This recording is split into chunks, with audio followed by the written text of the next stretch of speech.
नमस्कार। देश की बात में हाजिर हैं और पहले बात राज्यसभा चुनावों की बात कर लेते हैं। आज देश के 3 राज्यों की 15 राज्यसभा सीटों के लिए मतदान हो रहा है।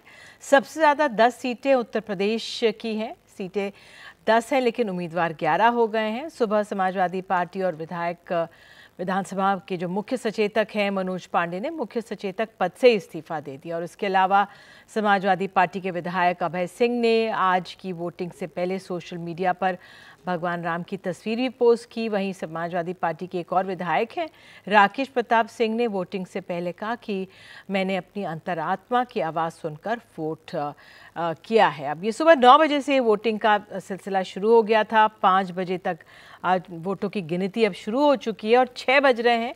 कभी भी किसी भी समय धीरे धीरे हमारे सामने नतीजे आ जाएंगे। उधर यूपी में ही बीएसपी के एकमात्र विधायक उमाशंकर सिंह ने बीजेपी के पक्ष में मतदान किया है। आरएलडी के सभी विधायकों का वोट भी बीजेपी को गया। ये तस्वीरें आ गई थी उनकी बसपा के तमाम विधायकों की। उधर हिमाचल प्रदेश की भी राज्यसभा के लिए 1 सीट से वोटिंग हो रही है। कांग्रेस के पास नंबर हैं, बीजेपी को उम्मीदें हैं। 6 की क्रॉस वोटिंग की बात है। अब मुख्यमंत्री का भी बयान आ चुका है कि कौन कहां जा सकता है। बहरहाल कर्नाटक में 4 सीटें और 5 उम्मीदवार हैं। कर्नाटक में कांग्रेस की क्रॉस वोटिंग का डर भी है, तो इसलिए जो डीके शिव कुमार हैं उप मुख्यमंत्री वहाँ के, वो खुद पोलिंग एजेंट बने हुए हैं। बहरहाल नजर रहेगी कि नतीजे क्या सामने आते हैं। आगे बढ़ने से पहले हमारे सहयोगी रणवीर सिंह ने अखिलेश यादव से बात की थी, आइए सुना देते हैं आपको। ये जो टूट हुई है इस पर सर क्या कहेंगे? देखिए, ये टूट पहले से पता थी और इसलिए पता थी कि ये लोग समाजवादी पार्टी के कार्यक्रम में नहीं आए। पहले दिन आए, फिर खाने पे नहीं आए, और जब खाने पे नहीं आए तो चर्चाएं जो थीं वो ये था कि कुछ पैकेज मिलने जा रहा है, किसी को मंत्री बनाया जाएगा, किसी को सिक्योरिटी मिलेगी, किसी को कुछ और पैकेज मिलेगा। मैं तो आपसे कहूँगा कि वो अंतरात्मा के माध्यम से वोट दिए हैं। हम तो आपसे कहेंगे कम से कम अंतरात्मा से ये तो बता दें पैकेज क्या था। अगले जी कितने लोग हैं? अभी कुछ नहीं गिनती हैं, जो दिखाई दिए हैं, जो सरकार के साथ बैठे दिख रहे हैं उतने ही दिख रहे हैं। 1-2 और होगा। कार्रवाई क्या होगा? पार्टी से विदा हो जाए, नमस्कार उनको। बहुत। तो आपने देखा अखिलेश यादव जिन्होंने साफ कहा कि जो भी बगावत किया है वो पार्टी से बाहर जाएगा, और एनडीटीवी से बात करते हुए अखिलेश यादव ने साफ कहा कि अंतरात्मा की आवाज़ से अपना वोट किसी और को देने वाले विधायकों पर कड़ी कार्रवाई की जाएगी। लखनऊ से कैमरा पर्सन राज गुप्ता के साथ रणवीर, एनडीटीवी इंडिया के लिए। और यूपी के आपको बता दें बीजेपी के संजय सेठ और समाजवादी पार्टी के आलोक रंजन के बीच कड़ी टक्कर है। संजय सेठ से बात की है हमारे सहयोगी तानिश पंजाबी ने। हमारे साथ संजय सेठ जी जुड़े हुए हैं। संजय जी, जो दामादामी चल रही है उसको लेकर क्या कहना है? एसपी की तरफ से क्रॉस वोटिंग हो रही है, उसको लेकर क्या कहना है? नहीं, ये तो देखिए हमें कुछ नहीं मालूम कि किसके वोट किसको पड़े। ये तो शाम को 5 बजे के बाद पता चले। आप जीतेंगे? जीत के हम पूरी सुनिश्चित हैं। आप जीत में पूरी तरह से सुनिश्चित हैं? हाँ। और हमारे साथ 2 खास मेहमान हैं। संजय सिंह कंसल्टिंग एडिटर हैं INS के, और निर्मल पाठक एडिटर हैं भाषा के। बहुत बहुत धन्यवाद आप दोनों का जुड़ने के लिए। तो अब निर्मल जी, आपका क्या आंकलन? अभी नतीजों का इंतज़ार है, लेकिन किस तरह से देख रहे हैं? क्रॉस वोटिंग है, वो काफ़ी अहम एक पहलू बनकर सामने आई है राज्यसभा की इन सीटों के लिए। जी, जिस दिन ये तीनों जगह पे, खास करके कर्नाटक, उत्तर प्रदेश और हिमाचल, तीनों जगह जब कैंडिडेट जो राज्यसभा में जो एक निर्धारित संख्या है दोनों पक्ष विपक्ष की, वहाँ पर उससे ज़्यादा कैंडिडेट, जैसे यूपी से 10 कैंडिडेट आने थे राज्यसभा में और वहाँ 11 उम्मीदवार थे, और इसी तरह से हिमाचल में 1 कैंडिडेट राज्यसभा के लिए आना था, लेकिन बीजेपी ने अपने उम्मीदवार को भी वहाँ उतारा। तो उसी समय ये तय हो गया था कि वहाँ क्रॉस वोटिंग होगी। किस हद तक होगी ये अभी, हालांकि आधिकारिक तौर पर अभी तक परिणाम आए नहीं हैं कि किसने क्रॉस वोटिंग की है नहीं की है, पर हिमाचल में लग रहा है कि अगर 7 MLA कांग्रेस के और 1 निर्दलीय शायद बताया जा रहा है, अगर 7 MLA भी जाते हैं तो ये इम्पोर्टेंट हिमाचल का इस लिहाज से है क्योंकि वहाँ फिर सरकार के लिए भी खतरा हो सकता है। उत्तर प्रदेश में तो कोई फर्क नहीं पड़ता, समाजवादी पार्टी वैसे भी विपक्ष में है, और उनके अगर 7 या 8 विधायकों ने क्रॉस वोटिंग किया है तो सरकार वहाँ अखिलेश यादव को उससे कोई बहुत ज़्यादा फर्क नहीं पड़ता है। एक लोकसभा चुनाव से पहले मनोवैज्ञानिक एक दबाव जरूर उनकी पार्टी पर बनेगा कि वो उनकी पार्टी से लोग छोड़ छोड़ के भारतीय जनता पार्टी में जा रहे हैं, और खास करके जिन लोगों के नाम आ रहे हैं उनमें से ज्यादातर जो अगर क्योंकि वो जाति जनगणना को बहुत वहाँ बड़ा मुद्दा बना रहे हैं, पीडीए उन्होंने खास करके कहा है, पिछड़ा, दलित और अल्पसंख्यक, उनको छोड़ के जो सवर्ण वर्ग के विधायकों की संख्या उसमें ज्यादा दिख रही है। तो ये एक हो सकता है उसका मतलब मैं पूरी तरह से स्पष्ट तौर पर तो नहीं कह सकता ये कि उसका एक रिफ्लेक्शन है उनकी कैंपेन का, पीडीए को लेके जो कैंपेन है, पर एक ये कुछ संकेत तो देता है ये कि बहुत ज्यादा वो अगर उस पर फोकस कर रहे हैं, शायद हो सकता है जो सवर्ण जाति के विधायक हैं या उनका अपना वोट बैंक है उसका प्रेशर उन लोगों पर हो सपा को छोड़ने के लिए, और बाकी जो धन बल और साम दाम दंड भेद भारतीय जनता पार्टी ने जिस तरह से पूरा रणनीति में अपनी शामिल किया है उसमें कुछ भी हो सकता है। ये तो विधायकों के केसेस भी हो सकते हैं, विधायकों को धन का प्रलोभन भी हो सकता है। आते हैं उस पहलू पर आते हैं, हमारे साथ संजय भी हैं। संजय, आप किस तरह से देख रहे हैं जो ये क्रॉस वोटिंग हुई है, ये अपने आप में, आप देखिए जिस तरह से हिमाचल प्रदेश की बात कर लें, उत्तर प्रदेश की बात कर लें, यहाँ पे बीजेपी आगे, कहा ये जा रहा है कि कर्नाटक में शायद एक बीजेपी के विधायक ने कांग्रेस की तरफ वोट कर दिया है।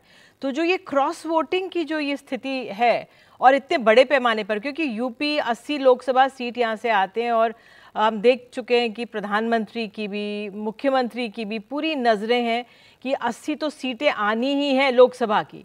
ऐसे में जो राज्यसभा के चुनाव हैं ये भी बहुत महत्वपूर्ण एक तरह से संकेत या एक तरह से जमीन तैयार करेंगे लोकसभा चुनावों की। देखिए निधि, इसको थोड़ा लार्जर पिक्चर में देखिए। जो चीज निर्मल कह रहे थे आप, ये राज्यसभा के चुनाव जो है ये बाइनियल इलेक्शन बहुत सारे जगह तो निर्विरोध हो गए।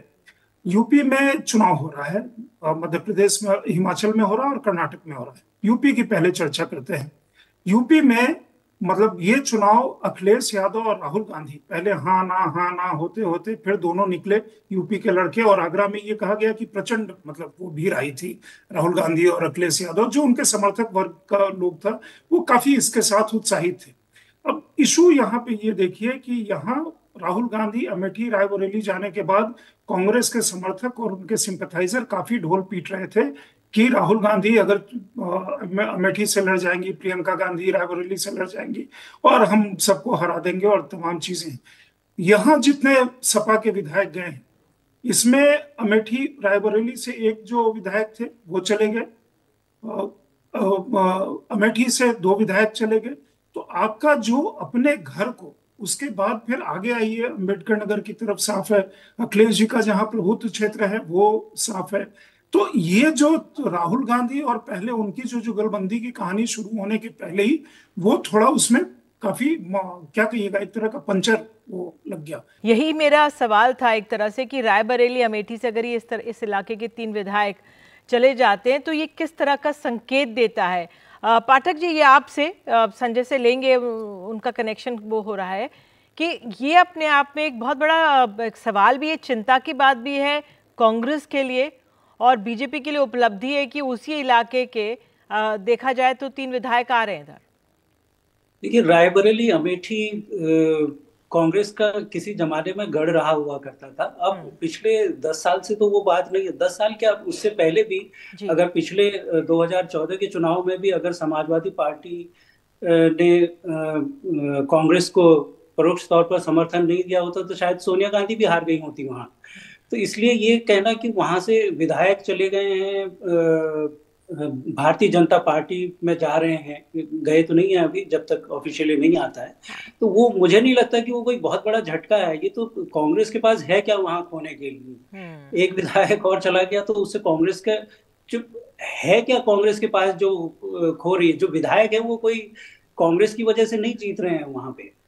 उनके अपनी जो सपोर्ट बेस है, अपना काम है, उसकी वजह से वो जीत रहे हैं, कोई कांग्रेस के नाम पर नहीं जीत रहे हैं अब। तो इसलिए कांग्रेस के लिए ये कोई, मुझे नहीं लगता कि वहां उत्तर प्रदेश में किसी भी विधायक का जाना कांग्रेस के लिए कोई बहुत बड़ा झटका है। पर ये एक ओवरऑल अगर आप सिचुएशन को देखें तो कांग्रेस को लेकर के एक जो लीडरशिप खास करके उसको लेकर के एक जो भरोसा बनना चाहिए था कार्यकर्ताओं में, कैडर में, बिल्कुल ये वो नहीं बन पा रहा है। जरूर उस चीज को दिखाता है, उनको आगे की उम्मीद कांग्रेस में नहीं दिख रही। बिल्कुल ये बहुत महत्वपूर्ण बात आपने बोली। एक संक्षेप में मेरे पास समय नहीं है, लेकिन संजय क्योंकि टेक्निकल कारण से मैं आपका पूरा वो नहीं सुन पाई थी। हिमाचल की बात करने का ये जा रहा है 34-34 वोट हो गए, टाई हो गया, तो फिर एक वो भी एक अलग से स्थिति बनेगी। संक्षेप में बताइए आपका क्या आंकलन हिमाचल के लिए। हिमाचल तो बिल्कुल केक वॉक था ना कांग्रेस के लिए, उनकी संख्या इतनी अच्छी थी। उसके बाद बीजेपी ने एक अच्छा सा एक दांव खेल दिया, उनके बीच का ही एक व्यक्ति को उठा करके उन्होंने उनको कैंडिडेट बना दिया। अब स्थिति ये है कि जीतेगा मतलब 34-34 आते हैं या 35-34 आता है या 36 और कुछ और नंबर आते हैं, लेकिन सरकार के लॉन्जिविटी पे, सरकार के स्टेबिलिटी पे भी ये राज्यसभा का चुनाव जो बहुत इजी था, जहां एक समय में सोनिया गांधी के भी लड़ने की, वहां से नॉमिनेट करने की बात हो रही थी, वहां इस तरह का होना कांग्रेस के लीडरशिप और कांग्रेस का जो सोच है उस पे एक काफी बड़ा ये असर डालता है। राहुल जी कैम्ब्रिज यूनिवर्सिटी गए हुए हैं, वहां पे वो भाषण देने, वहां जाकर के अगर उनको ये पता चलता है कि वहां वो गए हैं और इधर पार्टी को पक्षाघात लग रहा है तो अच्छी बात नहीं होगी। जी चलिए, आप संजय जुड़े, आप और निर्मल पाठक जी बहुत बहुत धन्यवाद। हम लोग एक ब्रेक लेते हैं, 15 सीटों के नतीजे आ जाए फिर ही चर्चा को आगे बढ़ाएंगे। फिलहाल एक छोटा सा ब्रेक, तुरंत लौटते हैं अन्य खास खबरों के साथ जुड़ेंगे।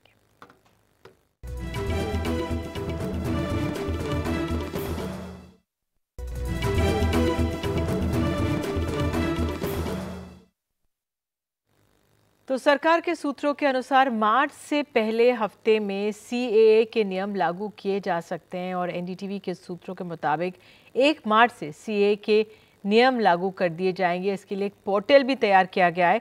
सीधे चलते अपने सहयोगी नीता शर्मा के पास। नीता, और क्या डिटेल्स मिल पा रही हैं इस मामले में? बिल्कुल निधि, ये जो पोर्टल है इसे नोटिफाई किया जाएगा, जो रूल्स हैं वो बनाए जाएंगे। रूल्स में बताया जाएगा कि किस तरह से आपको अपने रजिस्टर करना है, क्या स्टेप्स हैं, किस तरह से उस पोर्टल के ऊपर आपको कार्रवाई करनी है, वो सारे रूल्स में आएगा। ये जो सीए के जो रूल्स, जो कानून है, ये 2019 में आया था, लेकिन तब से अब तक इसे नोटिफाई नहीं किया गया। होम मिनिस्ट्री के सूत्रों का कहना है कि जल्द से जल्द चुनाव में एमसीसी यानी चुनाव का जो मॉडल कॉन्डक्ट है उससे पहले ही इसे नोटिफाई किया जाएगा, लेकिन अब बताया जा रहा है कि मार्च 1 तक इसे नोटिफाई कर दिया जाएगा। हालांकि जो इसका जो एक प्रीकर्सर है लॉन्ग टर्म वीज़ा, जो 9 स्टेट्स हैं, 30 डिस्ट्रिक्ट्स हैं, जहां पर कई लोगों को जो माइनॉरिटी कम्युनिटीज़ के हैं उन्हें लॉन्ग टर्म वीज़ा जो हैं, जो सरकार है वो ऑलरेडी दे रही है।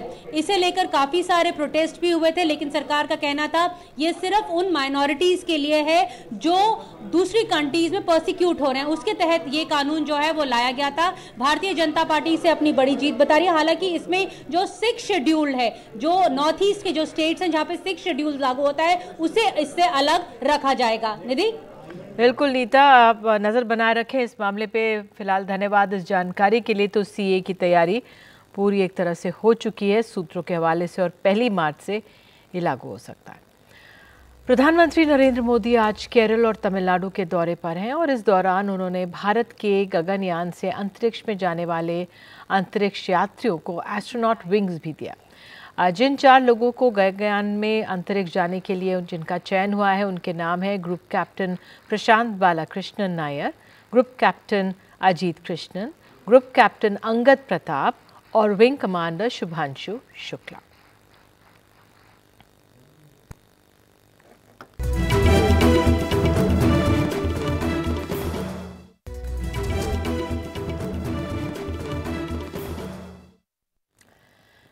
किसानों के आंदोलन की वजह से राजस्थान पंजाब सीमा पर साधुवली चेकपोस्ट 13 फरवरी से बंद है। ऐसे हालात में यहां से गुजरने वाले यात्रियों के साथ साथ स्थानीय किसान भी परेशान हैं। दरअसल बॉर्डर बंद होने की वजह से गाजर और कीनू की फसल का परिवहन रुक गया है। फसल बिकने के लिए आगे नहीं जा पा रही है, तो ऐसे हालात में कीमतें गिर गई हैं और किसान अपनी मेहनत की कमाई को जानवरों को खिलाने पर मजबूर हो रहे हैं।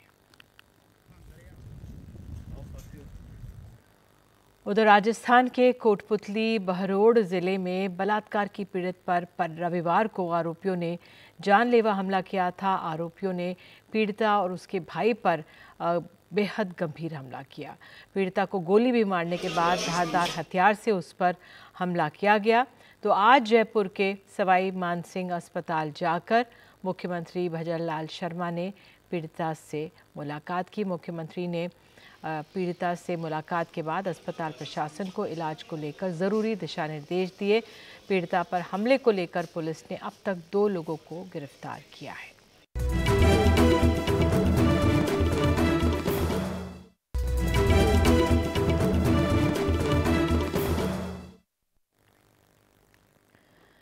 प्रधानमंत्री मोदी ने तमिलनाडु के तिरुपुर में जर्मन सिंगर कैसेंड्रा और उनकी मां से मुलाकात की है। प्रधानमंत्री मोदी ने मन की बात में भी कैसेंड्रा का जिक्र किया था।